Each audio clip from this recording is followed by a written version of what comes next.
Break के बाद good morning Kashmir में खबरों को आगे बढ़ाएंगे। म्यूनिसिपल कमेटी पामपोर में म्यूनिसिपल सदर के ओहदे के लिए इलेक्शन हुआ, जिसमें 12 काउंसलर्स ने 2 उम्मीदवारों के लिए अपनी रायदही का इस्तेमाल किया। इंतखाबात का आखिरी नतीजा सामने आने के बाद बीजेपी के लीडर मलिक याकूब को कामयाब करार दिया गया, जिन्होंने अपने हरीफ अरफात खान को शिकस्त दी। मलिक दूसरी बार कमेटी सदर मुंतखब हुए हैं। उन्होंने कहा कि वो कस्बे में नया तामीर व तरक्की का दौर शुरू करेंगे।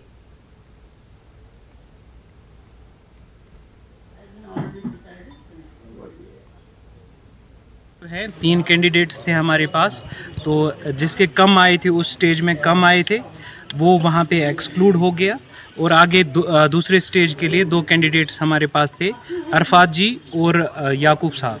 दोनों के पास पहले स्टेज में 5-5 वोट आए थे, तो दोबारा हमने इलेक्शन वहीं पे किया। वो 2 एलिजिबल थे, तो उनको इसमें बिठाया गया, इलेक्शन में बिठाया गया। जब वोटिंग हुई तो 8 जो है याकूब साहब को मिले वोट, और जो 4 हैं 4 मिले अरफात साहब को। इस एवज में जो याकूब साहब हैं वो इलेक्टेड, नए जो प्रेसिडेंट हैं वो इलेक्ट हो। मैं ये सारा क्रेडिट अपने जो मेरे काउंसलर्स हैं इनको देना चाहता हूं, जिन्होंने मुझे वोट डाला है।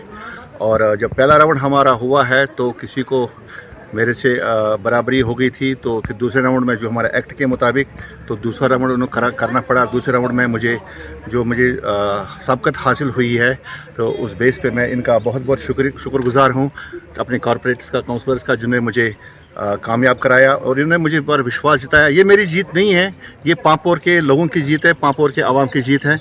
इससे पहले भी मैं यहाँ का चेयरमैन रह चुका हूँ और मैंने पामपोर के लोगों के लिए बहुत